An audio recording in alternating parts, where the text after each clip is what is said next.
E a partir da aula de hoje nós vamos falar sobre a anatomia do sistema nervoso. Sistema nervoso é um assunto muito amplo, bastante complexo, e nós não temos a pretensão nesse curso e nem o tempo nesse curso para esmiuçar, para detalhar exaustivamente a anatomia do sistema nervoso. Então, o que nós vamos discutir aqui são aspectos mais amplos, mais gerais, tá? Sem esmiuçar demais a anatomia do sistema nervoso, né? Para ter uma ideia geral da organização do sistema nervoso e uma ideia em termos da sua organização anatômica e um pouco da sua função, né? Então, uma anatomia mais funcional, uma anatomia mais orientada à função é o que a gente vai tentar trabalhar nessa aula sobre sistema nervoso. Então, nós já vamos começar falando sobre as divisões do sistema nervoso. Então, como eu disse, esse assunto de anatomia do sistema nervoso é um assunto muito amplo, muito complexo. Não é à toa que existe até uma disciplina chamada neuroanatomia, que é uma disciplina onde se estuda só a anatomia do sistema nervoso. Então, por exemplo, alguns cursos de psicologia têm essa disciplina, anatomia do sistema nervoso. Não é? Só estuda a neuroanatomia. Então, vamos ver, essas divisões elas são bastante interessantes pelo fato de elas serem bastante didáticas, tá? Então, a primeira forma que nós vamos ver de divisão do sistema nervoso é o que nós chamamos de divisão anatômica. Existem várias formas, vários critérios de dividir o sistema nervoso. A primeira forma que nós vamos ver é a divisão anatômica. Essa é uma das mais usadas e uma das mais úteis. E já reparem uma coisa aqui, ó, nós podemos abreviar sistema nervoso por SN, tá? Então isso é bem comum. Então essa divisão anatômica do sistema nervoso, ela é baseada em critérios morfológicos e ela vai levar em consideração a forma e a localização dos componentes do sistema nervoso. E ela vai dividir todo o sistema nervoso em duas partes só. Uma parte que nós chamamos de sistema nervoso central e que alguns livros mais antigos chamavam de neuroeixo e que nós costumamos abreviar por SNC, e uma outra parte que nós chamamos de sistema nervoso periférico, que nós costumamos abreviar por SNP.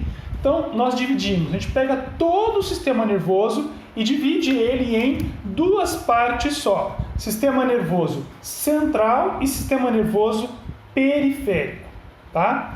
E qual é a diferença entre sistema nervoso central e sistema nervoso periférico? O sistema nervoso central, ele vai ser formado pelas estruturas que estão alojados dentro da cavidade do crânio e dentro do canal vertebral. Vocês se lembram lá das aulas de sistema esquelético? Lá nós falamos dessas estruturas. Então, aquelas porções do sistema nervoso que estão inteiramente contidas dentro da cavidade do crânio e do canal vertebral vão formar o sistema nervoso central. Mas que porções são essas? Então, olha lá, o encéfalo está localizado dentro do crânio, essa massa toda de tecido nervoso que nós temos dentro do crânio, nós chamamos em anatomia de encéfalo. E aquele cordão de tecido nervoso que nós temos dentro do canal vertebral, nós chamamos em anatomia de medula espinal. Nunca confundir medula espinal com medula óssea. Medula óssea está lá dentro dos ossos. Serve para produzir as células sanguíneas, tá? E a medula espinal é uma parte do sistema nervoso, né? E está localizada dentro do canal vertebral. Então, nessas imagens aqui, a gente consegue contextualizar isso. Essa imagem é um corte, né? Nesse sentido, assim, um corte sagital da cabeça e do pescoço. E nós conseguimos ver, ó, toda essa massa de tecido nervoso que eu estou contornando aqui dentro do crânio, toda essa massa aqui, a gente faz, o limite é aqui, ó, na altura do forame magno, tá? Então, tudo isso aqui nós chamamos de encéfalo. E esse cordão nervoso aqui, que é uma continuação do encéfalo e que ocupa o canal vertebral, isso aqui está em amarelo, né? Dentro da coluna vertebral, isso aqui é a medula espinal. E essas duas estruturas juntas nós chamamos de sistema nervoso central. A medula espinal, ela começa aqui em cima, na altura do forame magno, e ela vai por dentro do canal vertebral, tá? Dentro do canal vertebral, e ela termina aqui, ó. Então, no indivíduo, tá? Já no nascimento, ela termina na altura da vértebra L2, ou seja, vértebra lombar 2. Então, aqui dentro do encéfalo, dentro do crânio, o encéfalo e a medula espinal dentro do canal vertebral até a altura da vértebra L2. E isso vai formar, então, o que nós chamamos de sistema nervoso central. A outra porção do sistema nervoso é o que nós chamamos de sistema nervoso periférico. Vai ser formado pelo restante do sistema nervoso. Tirando a medula espinal e o encéfalo, todo o restante nós vamos dizer que é sistema nervoso periférico, tá? Então nós vamos ter aqui, ó, agrupamentos de corpos de neurônios fora do sistema nervoso. Nós vamos ter gânglios nervosos. Por exemplo, vocês estão vendo que tem a medula espinal, e aqui de cada lado da medula espinal tem essas bolinhas aqui, ó. Essas bolinhas, essas estruturas arredondadas aqui dos lados da coluna vertebral, são gânglios nervosos. Isso aqui já faz parte do sistema nervoso periférico, tá? Terminações nervosas, ou seja, lá onde os neurônios dos nervos terminam nas células, tá? Receptores, e aqui não está colocado, faltou aqui os nervos, tá? Os nervos também fazem parte do sistema nervoso periférico, ficou faltando aqui, tá? O que são os nervos? Esses cordões que vocês estão vendo, que estão em amarelo aqui, mas que na verdade eles são brancos, isso aqui são nervos. Os nervos, eles vão conectar o sistema nervoso central ao restante do corpo. Os nervos, eles partem do sistema nervoso central, do encéfalo e da medula espinal, e eles vão para todas as partes do corpo. Eles conectam o corpo ao sistema nervoso central. Através dos nervos, o sistema nervoso central pode enviar informações para os diferentes órgãos do nosso corpo. E também os diferentes órgãos do nosso corpo podem mandar informações pelos nervos para o sistema nervoso central, tá? Por exemplo, quando alguma coisa toca aqui a ponta do teu dedo, você sente isso aqui, quando essa informação aqui do tato vai pelos nervos e chega até numa determinada região do teu sistema nervoso central. Aí é que você vai ter essa sensação tátil. Quando você está contraindo um músculo, é porque tem informações vindo do teu sistema nervoso central, pegando o caminho pelos nervos e estimulando a musculatura que causa esse movimento que você está fazendo. Tá? Então, sistema nervoso central e sistema nervoso periférico. Como, né, já deu para perceber nesse exemplo que eu falei, essas duas partes do sistema nervoso, elas não são completamente separadas. Tá? Na verdade, o sistema nervoso periférico é uma continuação do sistema nervoso. Por isso que a gente diz assim que todas as partes do sistema nervoso, elas estão em continuidade anatômica e funcional. Uma parte do sistema nervoso está conectada, né, anatomicamente à outra parte. E a função de uma parte do sistema nervoso depende das funções das outras porções do sistema nervoso. Ele está todo interconectado. A gente divide, né, por exemplo, em sistema nervoso central e periférico, para quê? Para facilitar o ensino e a aprendizagem. Mas no nosso corpo, todas essas porções estão funcionando ao mesmo tempo, tá? Sistema nervoso. Aqui também está mostrando isso, ó. Como nós temos o sistema nervoso central, ó, o encéfalo, a medula espinal e neurônios aqui, ó. Por exemplo, né? Neurônios dentro do sistema nervoso central, neurônios na medula espinal que vão lá para o encéfalo, neurônios do encéfalo que descem para a medula espinal e neurônios nos nervos, conectando o sistema nervoso central com diferentes regiões do corpo, conectando com a pele, com órgãos, com, né, músculos, glândulas e assim por diante, tá? Esse slide, ele está detalhando um pouco mais as partes do sistema nervoso central.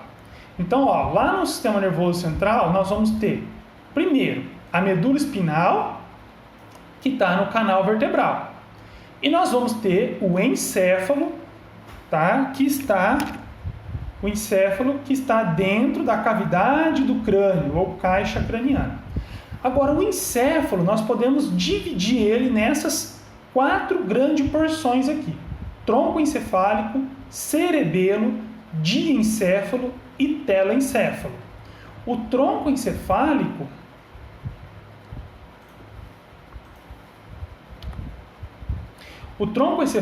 é essa região que eu estou isolando aqui, ó.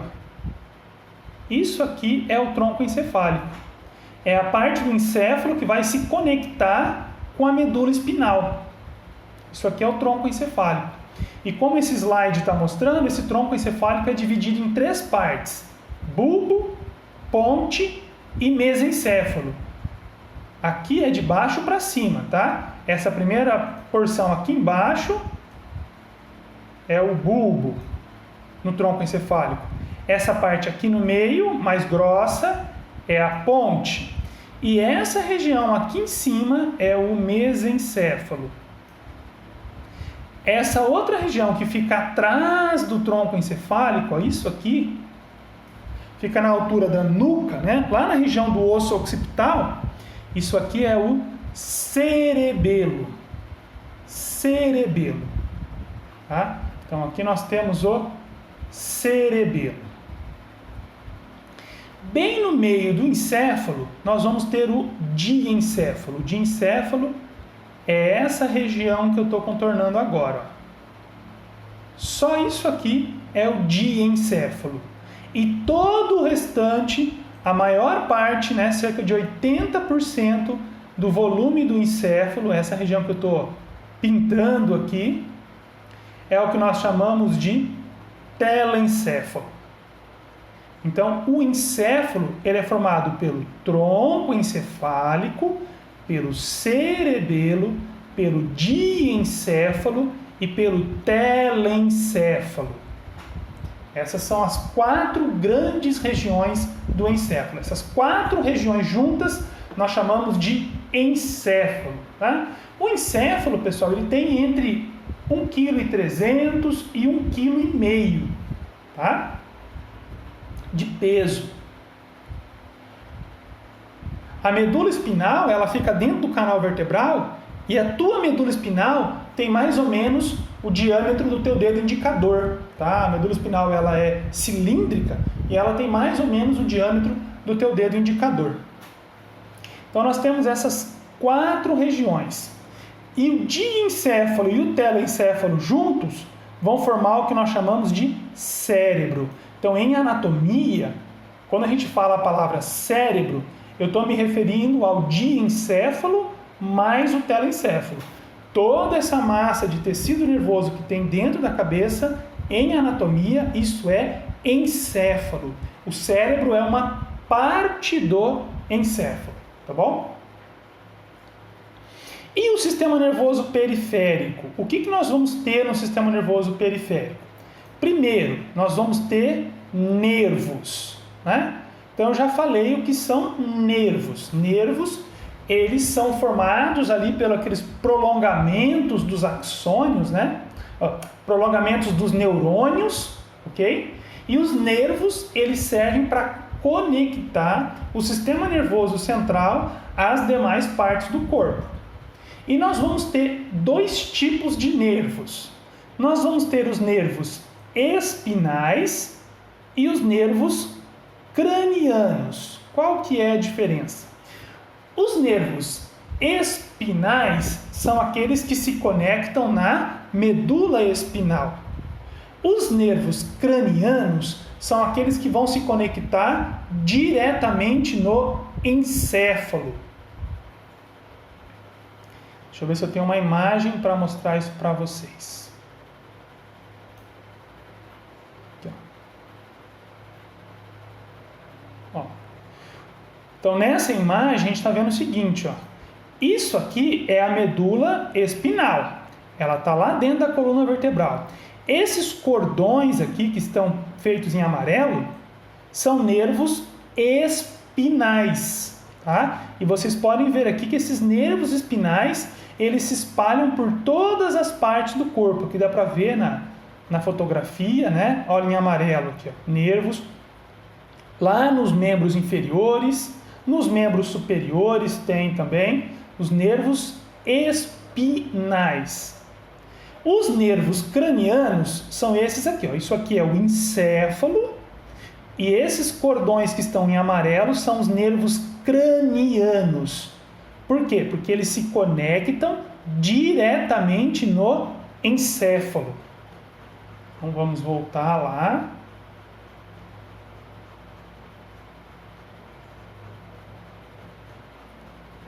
Voltar aqui. Então nós temos 31 pares de nervos espinais. Tem 31 do lado direito e 31 do lado esquerdo.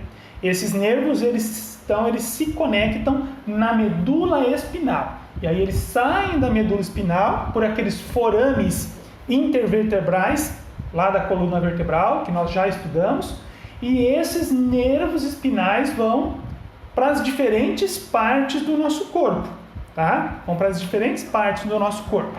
E os nervos cranianos, eles se conectam diretamente com o encéfalo e eles saem do crânio por aqueles forames que nós vimos lá no crânio.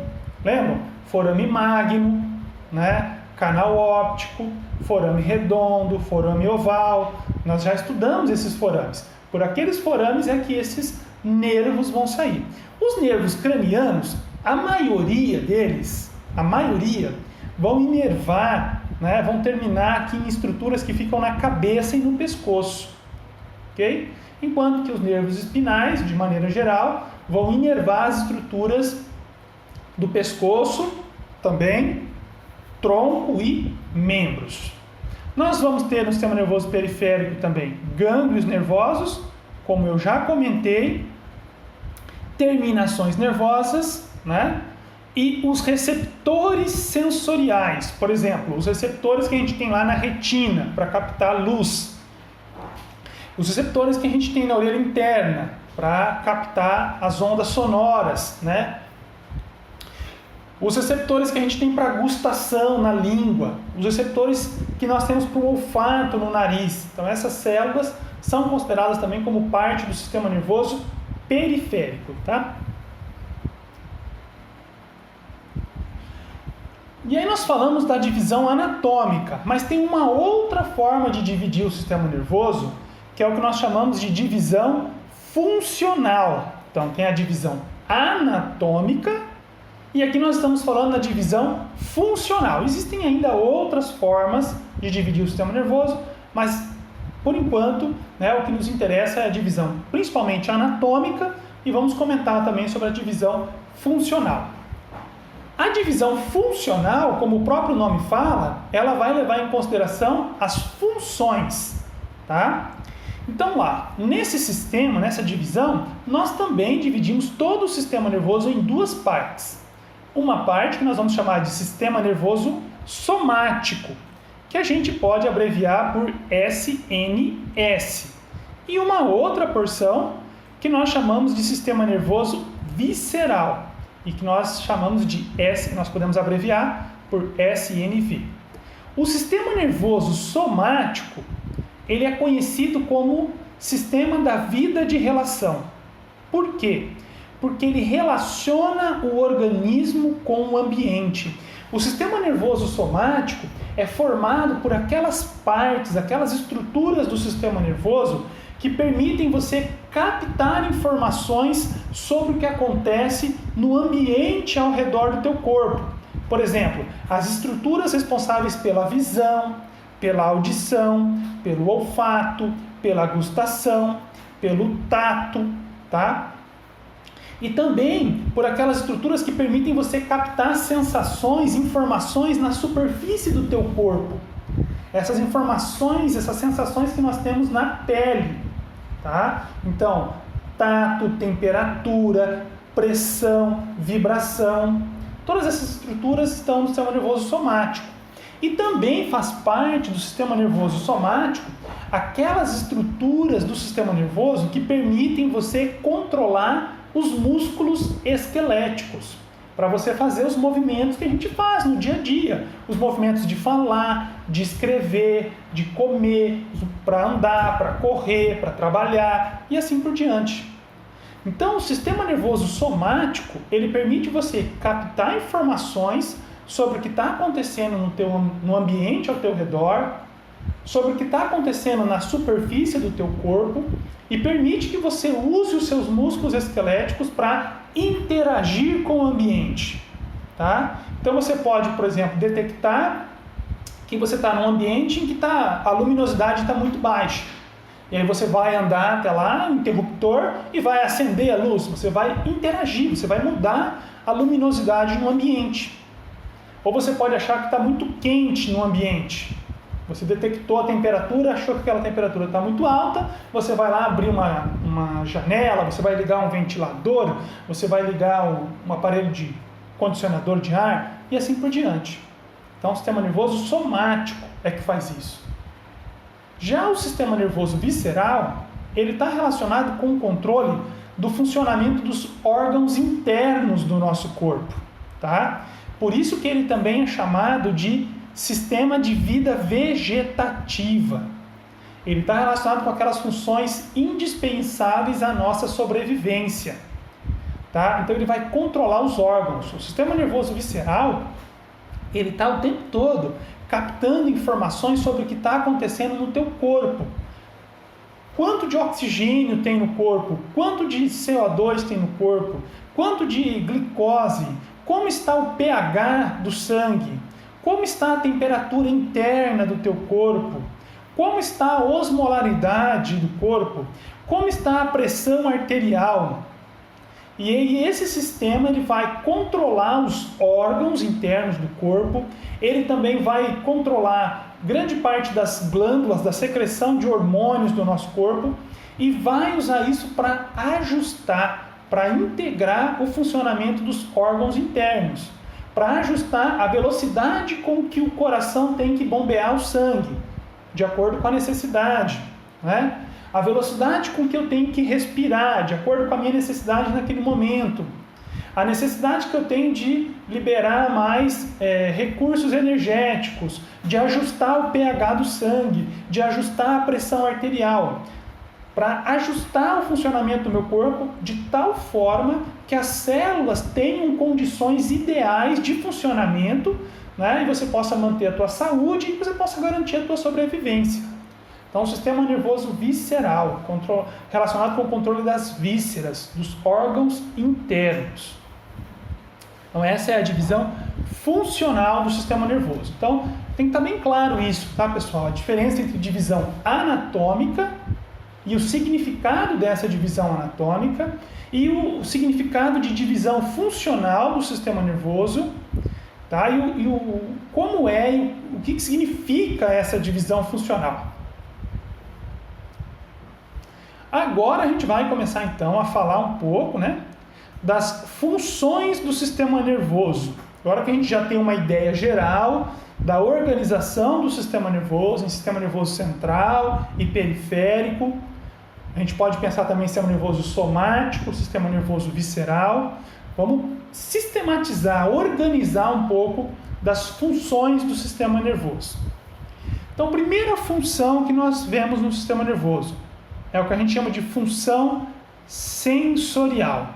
Então, nós já falamos um pouco sobre isso. O sistema nervoso, ele é capaz de captar informações, tá? Ele é capaz de captar essas informações. E não apenas captar informações, mas processar essas informações, dar sentido, dar significado para essas informações. E também adaptar o corpo, né, de acordo com as mudanças que a gente tem no ambiente. E aqui nós podemos dividir essa função sensorial em dois tipos. Primeiro, a sensibilidade somática. É aquela que está relacionada com o sistema nervoso somático. Ou seja, é a capacidade que a gente tem de captar informações sobre o que está acontecendo no ambiente externo e também na superfície do corpo. Isso envolve o quê? Audição, visão, olfato, paladar, né? Tudo isso é captar informações sobre o que está acontecendo fora do nosso corpo, tá? E captar informações sobre o que está acontecendo no nosso próprio corpo, na superfície do nosso corpo. Então, por exemplo, equilíbrio, tato, temperatura, pressão, vibração, propriocepção e dor. Ok? E existe o que nós chamamos de sensibilidade visceral. Está relacionada com o quê? Com o sistema nervoso visceral. É a capacidade que o nosso sistema nervoso tem de captar informações sobre o que está acontecendo dentro do nosso corpo, sobre as condições internas do nosso corpo. Então, por exemplo, informações sobre o pH do sangue, osmolaridade do sangue, a glicemia, que é a quantidade de glicose que tem no sangue, a dor visceral, se tem alguma lesão nas vísceras, por exemplo, e outras informações. Então, função sensorial. O sistema nervoso está constantemente recebendo informação sensorial. Essa informação é captada lá nos receptores sensoriais e enviada para o sistema nervoso central, e o sistema nervoso central processa essas informações. Algumas dessas informações se tornam conscientes. Você tem consciência daquilo que você está vendo, daquilo que você está ouvindo, do teu olfato, do teu paladar, do tato, da temperatura.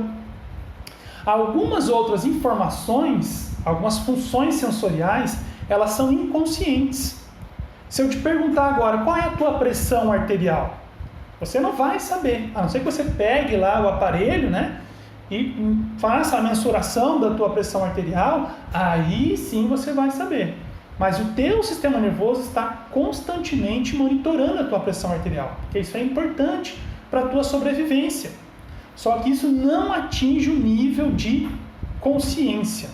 Isso é processado em níveis inconscientes. A não ser que a sua pressão arterial fique muito alta ou muito baixa, que aí você vai começar a passar mal, né? Mas fora isso, dentro de uma faixa normal de funcionamento, você não vai estar consciente disso. A sensibilidade visceral, de maneira geral, ela é inconsciente, tá? Nós temos também o que nós chamamos de função integrativa. Integrativa. Ou seja, o sistema nervoso vai pegar aquelas informações sensoriais, aquelas informações que ele captou sobre o que está acontecendo no ambiente, sobre o que está acontecendo na superfície do corpo, sobre o que está acontecendo dentro do corpo, vai processar essas informações e vai integrar essas informações, vai dar sentido, vai dar significado a uma sensação. Então, por exemplo, os receptores para calor na pele, quando eles são muito estimulados, eles mandam mais informações para o sistema nervoso central. O sistema nervoso central pega essas informações e ele vai integrar isso. Ele vai gerar uma percepção de que está quente, de que está muito calor hoje. Então ele está integrando, ele está te dando uma percepção, tá? E aí essa percepção permite que você se adapte a modificações no ambiente. Se você começa a perceber que está ficando muito quente aquele ambiente, você vai tentar modificar aquele ambiente para diminuir aquela temperatura para você não superaquecer ali dentro, né? O inverso também, se está muito frio, né? Ou se você percebe que é um ambiente escuro, você vai perceber que é um ambiente muito escuro, que é um ambiente perigoso, você vai também se adaptar àquela modificação. Ficou escuro agora, eu tenho que acender uma luz, e assim por diante. Então a função integrativa é a capacidade que o nosso sistema nervoso tem de dar sentido, de dar significado às sensações, às informações que ele capta, integrar essas informações e usar essas informações para adaptar o nosso organismo a mudanças que estão ocorrendo no ambiente. Uma outra função importante do sistema nervoso é o que nós chamamos de função motora. Então, é o controle que nós temos sobre os músculos esqueléticos e que nos permite movimentar as partes do nosso corpo. Como eu já falei, para andar, para falar, para escrever, para trabalhar, para correr, para pular, para andar de bicicleta, enfim, as atividades que a gente faz. Isso é importante porque isso nos permite interagir com o ambiente. Então você pode modificar o ambiente. Nós podemos criar ferramentas, usar ferramentas, ampliar muito a nossa capacidade de trabalho e modificar o ambiente. Né? Numa sala como eu estou aqui agora, eu posso aumentar a temperatura, diminuir a temperatura, aumentar a luminosidade, diminuir a luminosidade, e assim por diante. E a gente faz isso o tempo todo, a gente vai interagindo, a gente vai modificando o ambiente. Agora, a gente não pode pensar que essas funções que nós vimos até agora, motor e sensorial, são separadas. Não. A função sensorial é muito usada no nosso sistema nervoso para dirigir, para orientar as ações motoras. Por exemplo, quando você está ali na cozinha e você vê uma chaleira ali, e você vai pegar aquela chaleira, você não sabe, mas ela está quente, alguém deixou ela quente ali há pouco tempo. Se você coloca a mão naquela chaleira e ela começa a queimar o teu dedo, automaticamente o que acontece? Né? Ocorre um reflexo. Você tira a mão daquela chaleira antes que ela queime mais a tua mão. Né? Isso é um reflexo, é uma resposta automática. Então, aquela sensação, aquela informação da lesão, da queimadura na mão, foi usada pelo sistema nervoso, de maneira inconsciente, inclusive, para produzir uma resposta motora, tirar a mão, para evitar uma lesão maior na mão. Então, as ações motoras, elas muitas vezes, elas são orientadas pela informação sensorial, ou o nosso sistema nervoso usa a informação sensorial para orientar, para produzir ações motoras. Tá? Então, sensorial e motor não é completamente separado dentro do nosso sistema nervoso. Uma coisa é conectada à outra. As ações sensoriais, os movimentos que a gente faz no corpo, também geram informações sensoriais. Nós temos receptores sensoriais nos músculos, nas articulações, e à medida que nós usamos os músculos e as articulações informam isso para o sistema nervoso. Tá? E por fim, vem as funções mais complexas do nosso sistema nervoso, que nós chamamos de funções cognitivas, aquelas funções mais complexas. Então, por exemplo, a atenção. Como eu disse, o nosso sistema nervoso está o tempo todo recebendo muitas informações sensoriais diferentes.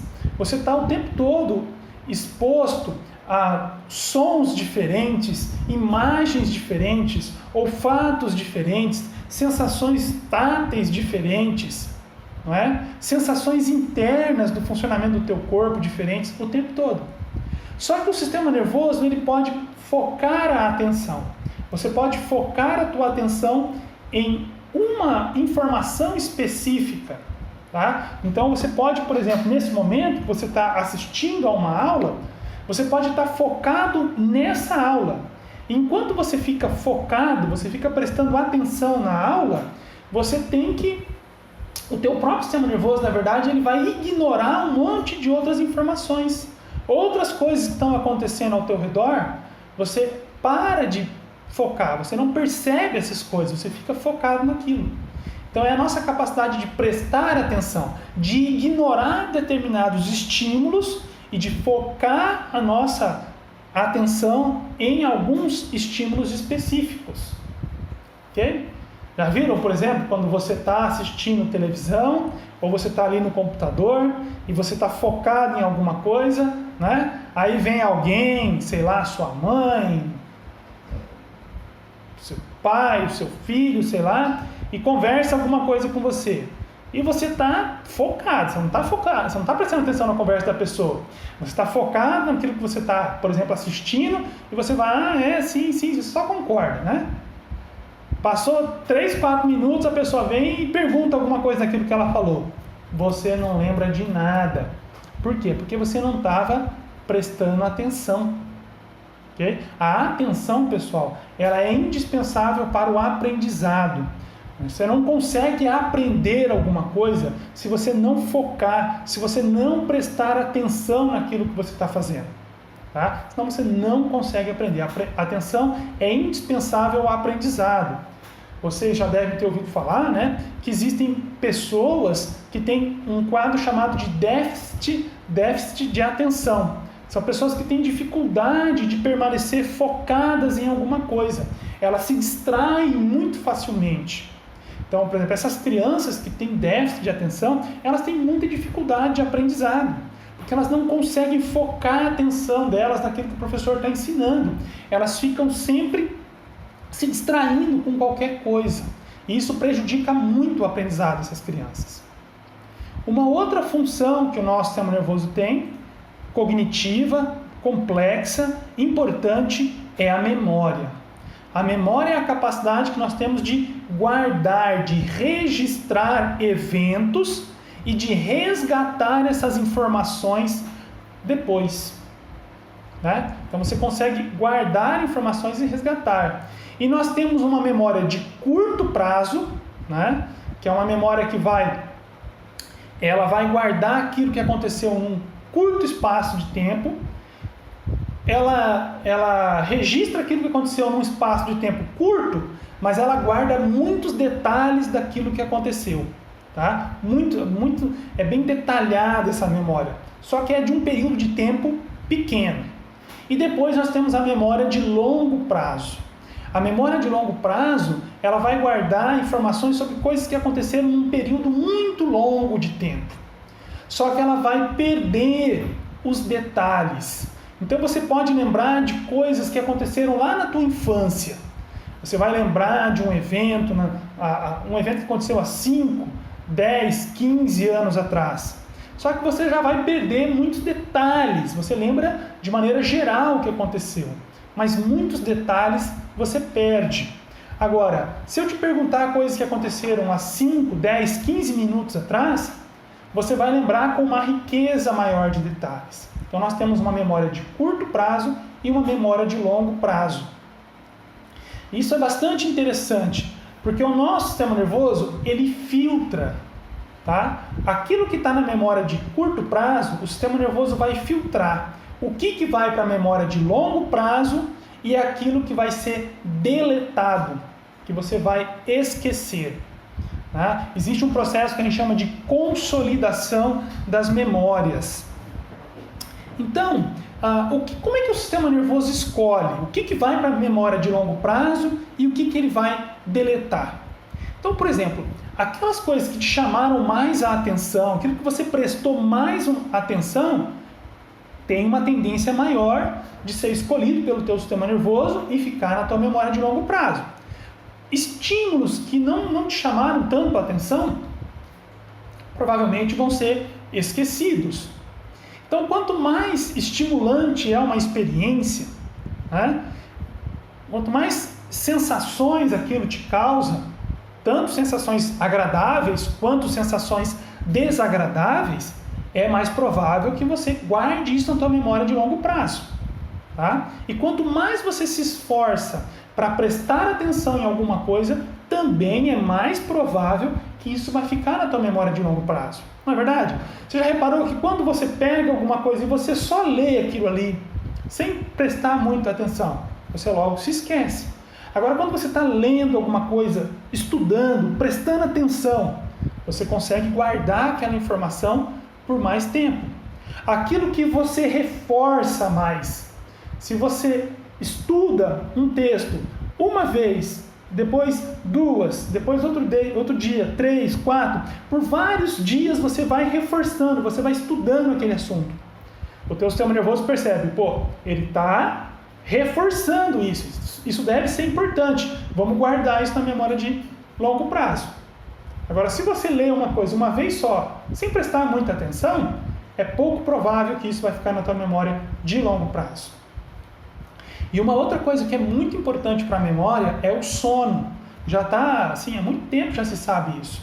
Durante o sono, quando nós estamos dormindo, o nosso sistema nervoso ele reorganiza as nossas memórias. Tá? Ele faz uma parte da consolidação das memórias. Então, uma boa qualidade de sono é indispensável para um bom funcionamento da memória. Ok? Uma outra função importante do sistema nervoso é a linguagem. Linguagem. Então, linguagem é a nossa capacidade de nos comunicarmos usando símbolos. A linguagem é uma função extremamente desenvolvida em nós, seres humanos, né? Nós temos uma linguagem muito elaborada, muito complexa. Então, eu estou me comunicando com vocês agora através de sons, através da imagem, através dos meus gestos, através das palavras, do tom de voz que eu estou usando. Né? Então, tudo isso é comunicação, linguagem. Linguagem é uma coisa tão importante, tão complexa, que a aquisição da linguagem lá na infância, ela muda o desenvolvimento do sistema nervoso. A partir do momento que a criança começa a adquirir e a dominar a linguagem, isso vai moldando o desenvolvimento do sistema nervoso da criança.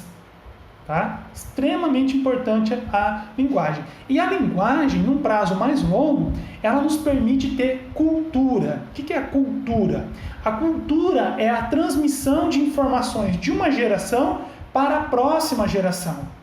Então, uma nova geração que está nascendo hoje, essas pessoas que estão nascendo hoje, elas não vão ter que descobrir o fogo de novo, inventar a roda de novo, inventar a escrita de novo.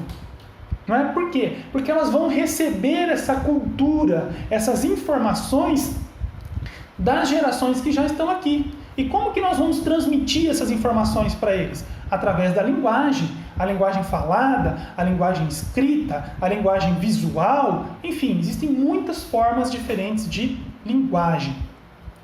E uma outra função cognitiva muito importante é o aprendizado.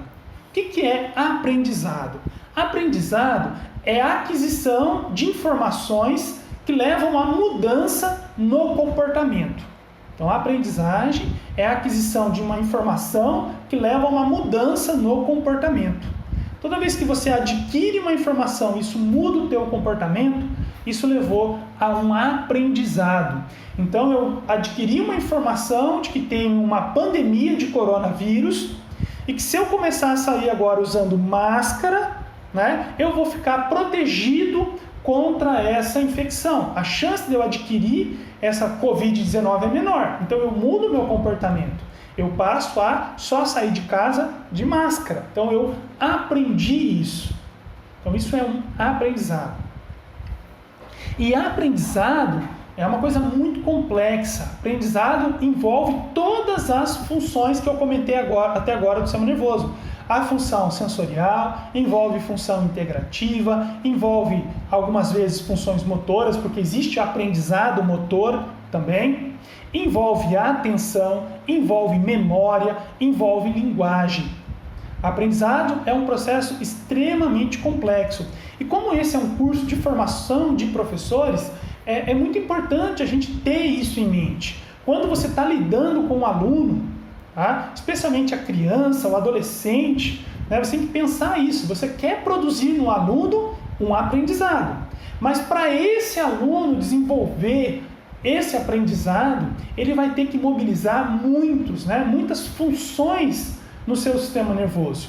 E aí você para e pensa, como é que está funcionando o sistema nervoso dessa pessoa? Será que os neurônios ali, eles têm os nutrientes que eles precisam? Será que essa pessoa está se alimentando adequadamente? Será que os neurônios têm os nutrientes, têm a energia que eles precisam para fazer todas essas funções que vão levar a um aprendizado? Né? Será que essa pessoa tem as condições? Então isso são questões sociais, né? O aprendizado, ele envolve questões relacionadas à saúde da pessoa, ao seu desenvolvimento, à sua alimentação, à sua saúde, ao seu ambiente social. Então, são coisas bastante complexas. Bem, mas vamos tocando então. Qual é a origem embriológica do sistema nervoso? O sistema nervoso ele se desenvolve lá a partir do ectoderma, né? O mesmo folheto embrionário que vai dar origem a uma série de outros tecidos. Do que é constituído o sistema nervoso? O sistema nervoso, você já deve ter visto isso lá na disciplina de histologia, ele é constituído de tecido nervoso. Tá? Então, o sistema nervoso é constituído principalmente de tecido nervoso. E o que tem no tecido nervoso? O tecido nervoso é um tecido interessante porque ele só tem células. Tá? Ele não tem aquela matriz extracelular que a gente vê, por exemplo, nos tecidos conjuntivos, né? Aqui não, aqui nós só temos células. E nós temos dois grupos de células, dois tipos de células no tecido nervoso. Nós temos os neurônios e nós temos as células da glia, também conhecidas como neuróglia. Só esses dois tipos de células nós temos no tecido nervoso e, consequentemente, né, no nosso sistema nervoso, vão ser esses dois os principais, né? A gigantesca maioria das células que a gente tem são esses dois tipos de células, neurônios e células da glia. Aqui está uma imagem, uma fotomicroscopia de um neurônio, tá? Um neurônio. E essas outras células que estão ao redor seriam células da glia. Isso aqui é um neurônio.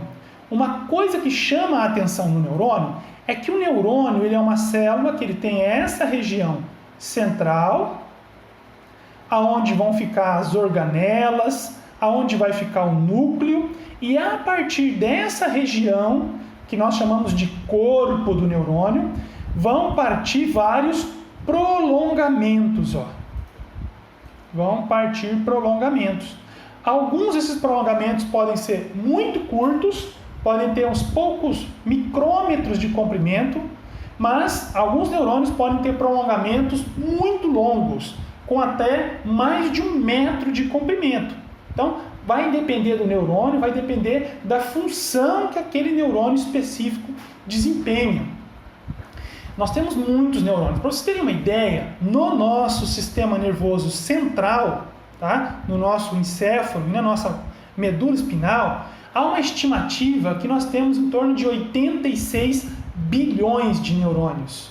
É muito neurônio, né? Imagina, 86 bilhões de células, 86 bilhões de neurônios só no nosso sistema nervoso central. Uma quantidade absurdamente grande de células para dar conta daquelas funções tão complexas como nós acabamos de falar. Aqui é um desenho esquemático, né, de um neurônio, só para a gente relembrar quais são as partes de um neurônio. Então o neurônio, como eu disse, ele tem essa parte maior, mais volumosa, que é o corpo do neurônio, também conhecido como pericárdio. Então pericárdio, ou corpo do neurônio, é a mesma coisa. Nesse pericárdio nós vamos ter as organelas, nós vamos ter o núcleo do neurônio, e desse corpo vão partir prolongamentos. Os prolongamentos eles podem ser de dois tipos. Nós vamos ter os dendritos tá? Os dendritos. Os dendritos são prolongamentos que servem para o neurônio receber informações. Então, normalmente, o neurônio recebe, ele capta informações através dos seus dendritos. E o outro tipo de prolongamento que nós temos é o axônio. Tá? É o axônio. A maioria dos neurônios tem um axônio só, mas pode acontecer de ter mais de um axônio. Tá? Mas, em geral, os neurônios têm um axônio só. O axônio é um prolongamento que serve para o neurônio transmitir informações para outras células. Então, o neurônio capta informações com o seu dendrito e também com o seu corpo, tá? E ele transmite informações com o seu axônio. Como é que o neurônio capta e como é que ele transmite informações? Os neurônios, eles vão se comunicar captando informação e transmitindo informação através do que nós chamamos de sinapses.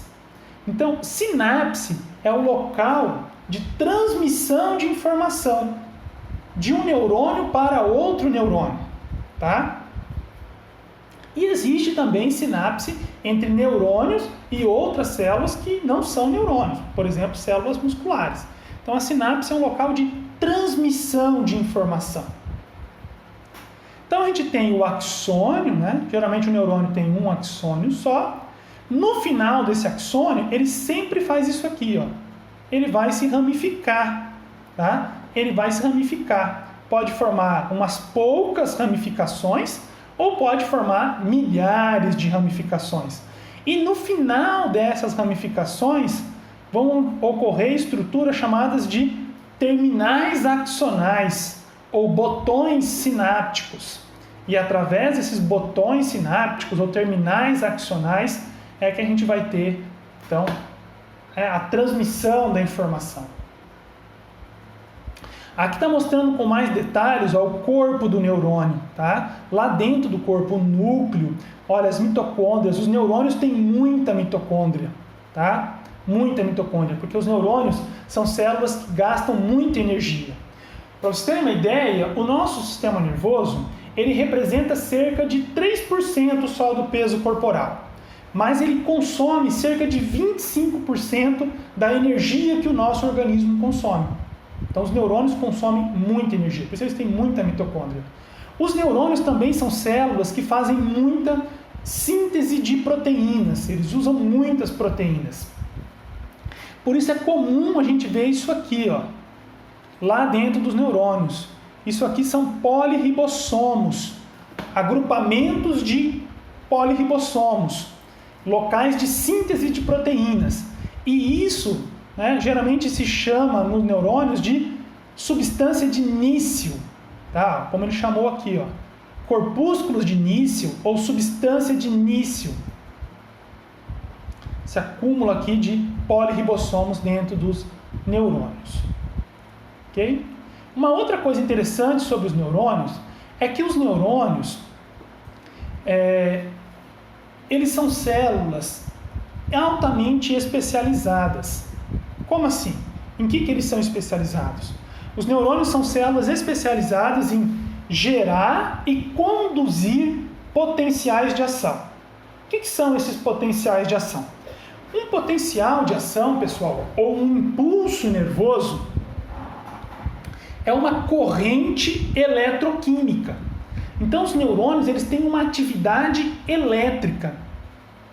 As informações são transportadas dentro de um neurônio através de uma corrente eletroquímica, uma atividade elétrica, tá? E depois, essa atividade elétrica é que vai induzir a ocorrência da sinapse, a transmissão da informação de uma célula para outra.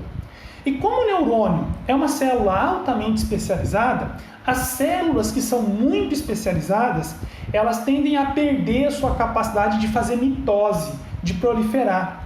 E é isso que acontece com os neurônios. No nosso sistema nervoso, depois que ele amadurece, tá? Depois que ele se desenvolve, você não tem mais a formação de novos neurônios? Na verdade, ficam 2 lugares só, onde a gente forma novos neurônios. Só 2 lugares. Então é muito pequena a formação de novos neurônios, tá? No sistema nervoso. Depois que as conexões, que as sinapses entre os neurônios, elas se estabelecem, os neurônios param de proliferar. Ok? Eles param de proliferar. Então você não consegue formar mais novos neurônios. Você vai ficar com esses neurônios. E ao longo da vida, os neurônios só vão morrendo. E aqueles neurônios que ficam, eles têm que se adaptar para compensar aqueles que morrem. E aí, os seus hábitos de vida vão ser muito importantes para determinar a velocidade em que os teus neurônios vão morrer ou, né, a velocidade com que eles vão, ou a sobrevivência dos teus neurônios.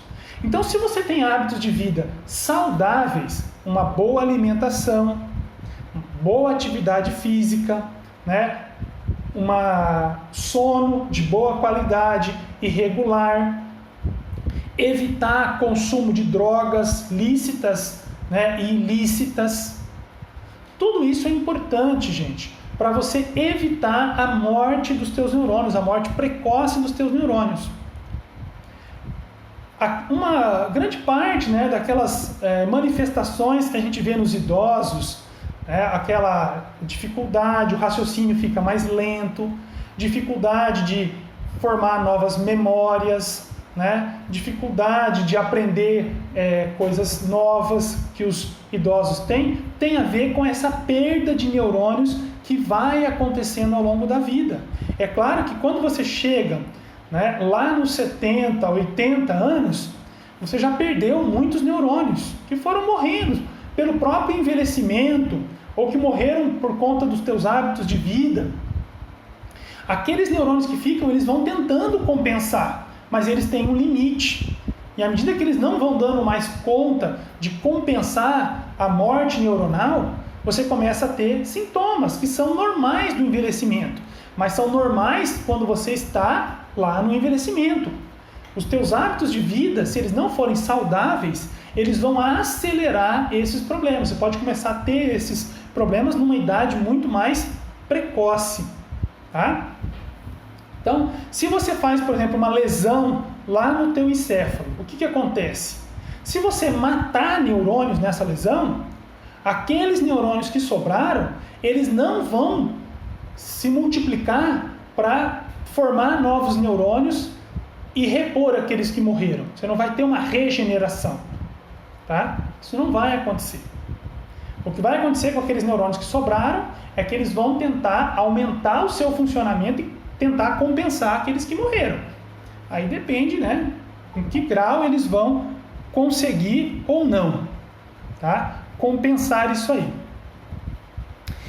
Agora, quando eu faço uma lesão no neurônio, uma coisa interessante, se eu lesar o corpo do neurônio, fizer uma lesão grave no corpo do neurônio, o neurônio vai morrer.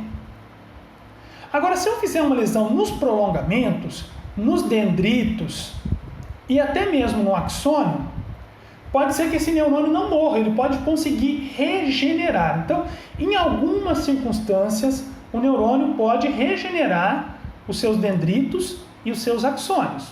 Crescer esses dendritos e esses axônios de novo, se não houver uma lesão no corpo do neurônio. Mas se houver uma lesão no corpo do neurônio, é mais provável que esse neurônio vai morrer, tá? E uma outra coisa interessante, lembra que eu disse que os dendritos e o terminal aqui do axônio serve para o neurônio fazer sinapses. Os dendritos fazer sinapse para receber informação de outros neurônios. E os axônios fazer sinapse para transmitir informação para outras células. Eu disse também que a gente não forma novos neurônios. Só que, ao longo de toda a nossa vida, os nossos neurônios podem formar novas conexões. Então, por exemplo, esses dendritos que estão aqui, eles podem brotar, eles podem crescer, tá? E eles podem fazer sinapses com outros neurônios que antes esse neurônio não fazia. E por que o neurônio pode formar novas sinapses? Aqui também, os terminais aqui, esse axônio, ele pode emitir outros brotos aqui, que vão fazer sinapses com outras células que anteriormente ele não fazia. Então, por que o neurônio, produziria esses brotamentos de dendritos, de axônios, para formar novas sinapses? Porque à medida que os neurônios formam mais sinapses, eles aumentam a comunicação entre si. Eles distribuem o trabalho entre eles. Tá? Isso a gente chama de plasticidade neural. Então, o nosso sistema nervoso ele é plástico. O que isso quer dizer? Que ele é maleável, que ele pode ser moldado. Os neurônios podem, ao longo de toda a vida, formar novas sinapses com outras células. Ou podem perder sinapses também. Então, por exemplo, se você tem alguns neurônios ali que morreram, ou pelo envelhecimento, ou por uma lesão, enfim, aqueles neurônios que sobraram naquele circuito neuronal, eles não conseguem fazer mitose e produzir novos neurônios, mas eles podem formar novas sinapses entre si para distribuir melhor o trabalho entre si e compensar da melhor maneira possível a morte daqueles neurônios que estavam ali, aqueles neurônios que foram perdidos. Também, quando você começa a usar muito um circuito neuronal, os neurônios naquele circuito, eles formam novas sinapses entre si. Você já reparou que se você vai tocar um instrumento musical, no começo é muito difícil, você lembrar os dedos nas teclas, que nota que forma, ou os dedos nas cordas, e você acertar a nota. Se você vai dirigir um carro, no começo é terrível. Você tem que coordenar a perna esquerda na embreagem, o pé direito no freio, no acelerador, a seta, o volante. Mas se você vai treinando, você vai cada vez mais executando aquilo de uma maneira mais tranquila, vai ficando mais fácil, o movimento vai ficando mais refinado. Por quê? Porque os neurônios que você está usando para fazer aquela atividade, eles vão formando novas sinapses entre si. Isso não acontece em 1 dia, 2 dias. Isso demora. É por isso que o treino é importante. E o aprendizado, mesma coisa. Tá? Se você está estudando, você está aprendendo matemática, biologia, anatomia, física, química, à medida que você vai estudando, você está estimulando os teus neurônios a formarem novas sinapses.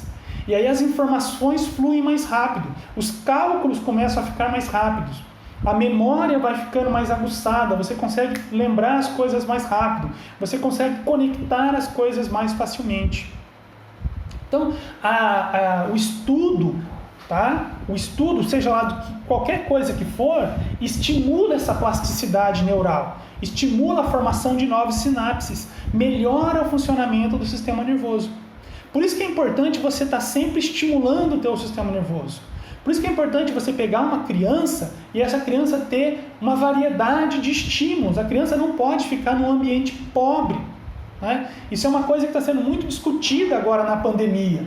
Crianças que estão ficando só dentro de casa, não podem sair, não estão indo para a escola. Essas crianças elas estão sendo privadas de muitos estímulos. O estímulo da convivência com os colegas na escola, os estímulos da convivência com os professores, o estímulo de convivência com pessoas mais velhas e assim por diante. E isso com certeza altera e afeta o desenvolvimento do sistema nervoso dessas crianças. Os idosos também. Você não pode manter um idoso preso em casa, ele tem que ter atividades. Ele tem que desenvolver, fazer atividades diferentes.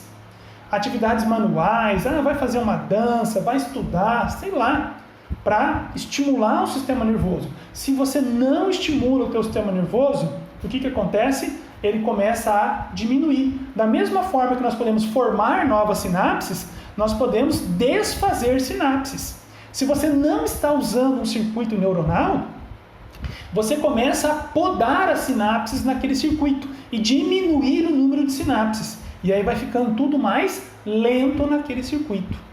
Então, por isso que é importante a gente manter um bom grau de estimulação dos nossos neurônios, dos nossos circuitos neuronais. Tá? E as células da glia? Tá? Então nós temos diferentes tipos de células da glia. Nós vamos ter lá, primeiro, células da micróglia. São essas aqui, ó. Micróglia são células que estão ligadas à defesa imunológica. Essas células da micróglia, elas só ocorrem no sistema nervoso central. E elas são importantes para a defesa imunológica do sistema nervoso central. Astrócitos são esses aqui, ó. Esse aqui é um astrócito e esse aqui é um outro astrócito. Os astrócitos, eles também só ocorrem no sistema nervoso central e eles vão cuidar da nutrição dos neurônios, nutrição do sistema dos neurônios. Eles vão ajudar a dar um suporte estrutural para os neurônios, tá? E eles também vão ajudar a eliminar substâncias que possam estar se acumulando entre os neurônios e que poderiam ser tóxicas para os neurônios. Oligodendrócitos também só existem no sistema nervoso central. Eles vão produzir a bainha de mielina. Se lembram da bainha de mielina? Eles vão produzir a bainha de mielina, aquele tipo de revestimento que tem no axônio dos neurônios e que aumenta a velocidade com que o impulso nervoso flui pelo axônio do neurônio. Só que esses oligodendrócitos só ocorrem também no sistema nervoso central. Células ependimárias são células que vão revestir cavidades que nós temos no sistema nervoso central. Então nós temos alguns espaços, algumas cavidades no sistema nervoso central e essas células ependimárias forram, revestem essas cavidades. As células de Schwann, elas só ocorrem no sistema nervoso periférico. Alguns livros vão chamar de neurolemócitos. É a mesma coisa, tá? Células de Schwann ou neurolemócitos. Elas fazem a mesma coisa que os oligodendrócitos. Elas produzem a bainha de mielina, só que lá no sistema nervoso periférico. E as células satélites, elas também só ocorrem no sistema nervoso periférico. E elas fazem algumas das funções dos astrócitos, só que no sistema nervoso periférico. Elas dão principalmente suporte, né? Funcionam dando um suporte estrutural para neurônios lá no sistema nervoso periférico.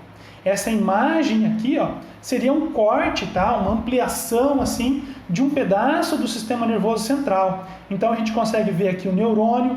Isso aqui, ó, é um astrócito. Aqui uma célula da micróglia, oligodendrócitos formando bainha de mielina, células ependimárias aqui em cima, ó, forrando uma cavidade. Fibra nervosa. Então, esses prolongamentos, o axônio do neurônio, tá? O axônio do neurônio, os prolongamentos, na verdade, de maneira geral de um neurônio, podem ser chamados também de fibra nervosa. Então, quando você lê o termo fibra nervosa, está se referindo ao prolongamento do neurônio, tá? Principalmente o axônio. Essas fibras neurônicas, esses prolongamentos, eles podem ter revestimentos, como, por exemplo, a bainha de mielina.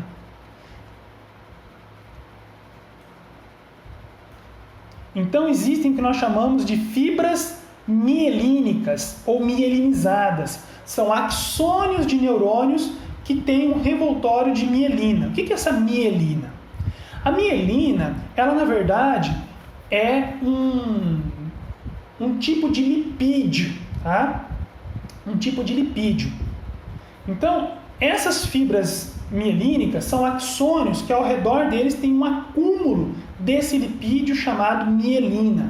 E isso dá uma cor esbranquiçada a essas regiões do sistema nervoso que tem muita mielina. E aí nós vimos que no sistema nervoso central, quem vai formar a bainha de mielina é o oligodendrócito. E no sistema nervoso periférico, quem vai formar a bainha de mielina é a célula de Schwann. Como que funciona no sistema nervoso periférico? Eu tenho aqui um axônio. Então, durante o desenvolvimento embrionário, os neurônios, né, vão se desenvolvendo e os axônios dos neurônios vão crescendo, até o local lá onde eles vão se conectar e fazer sinapse. As células de Schwann, durante o desenvolvimento embrionário, elas encontram esses axônios, elas detectam esse axônio e elas começam a crescer ao redor do axônio. E a célula de Schwann vai crescendo ao redor do axônio e ela vai se enrolando ao redor do axônio. Ela vai encapando o axônio.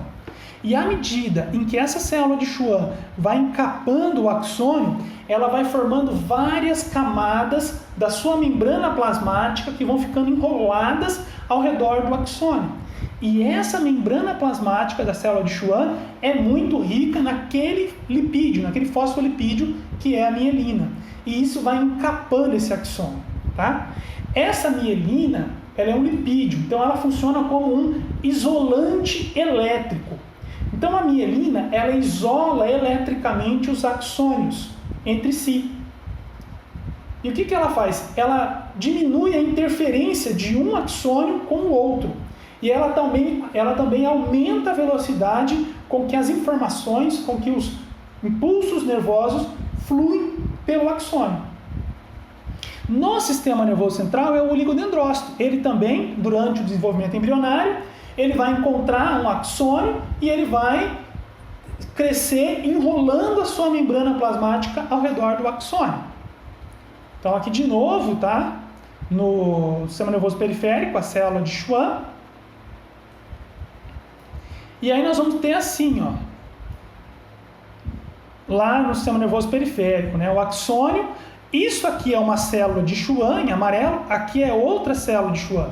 Agora repara que quando eu tenho um axônio mielínico, ele não é todo mielinizado.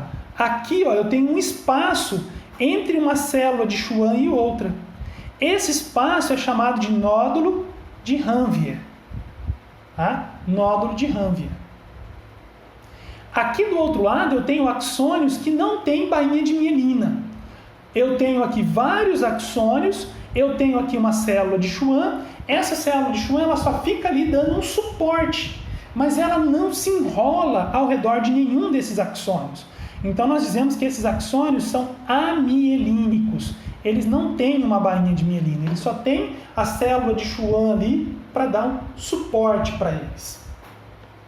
A diferença, qual vai ser a diferença aqui? A diferença é que nesse axônio que tem uma bainha de mielina, o impulso nervoso vai fluir aqui numa velocidade muito maior. Aqui o impulso nervoso vai fluir mais lentamente, tá? Isso aqui, bainha de neurilema é detalhe, isso aqui a gente não vai falar agora. E vamos rapidamente então falar, né, só fechar aqui falando sobre nervos. Então nós já vimos que nós temos nervos espinais, nervos cranianos. Eu queria só mostrar essa estrutura. Então o que é um nervo? Um nervo é um cordão esbranquiçado formado por prolongamentos de neurônios. Prolongamentos de neurônios. Tá? Esses nervos podem ser espinais ou cranianos. Espinais quando eles se conectam na medula espinal. Cranianos quando eles se conectam diretamente no encéfalo. Essa imagem está mostrando um corte aqui, ó, de um nervo. E o que eu vou ter no nervo? Milhares de axônios de neurônios. Tá? Aqui ó, tem mostrando 2 axônios que têm bainha de mielina. Mas eu posso ter também em nervos axônios que não têm bainha de mielina. Tá? Isso acontece. E os nervos eles podem ser também de 3 tipos, de acordo com as informações que eles estão carregando. Quando eu tenho um nervo que ele só tem neurônios que levam informação do sistema nervoso para determinados órgãos, eu digo que esse é um nervo motor. Ele só serve para levar informação. Ele é um nervo motor. Quando eu tenho um nervo que ele só tem axônios, ele só tem prolongamentos de neurônios, mandando informação para o sistema nervoso central, eu digo que é um nervo sensitivo.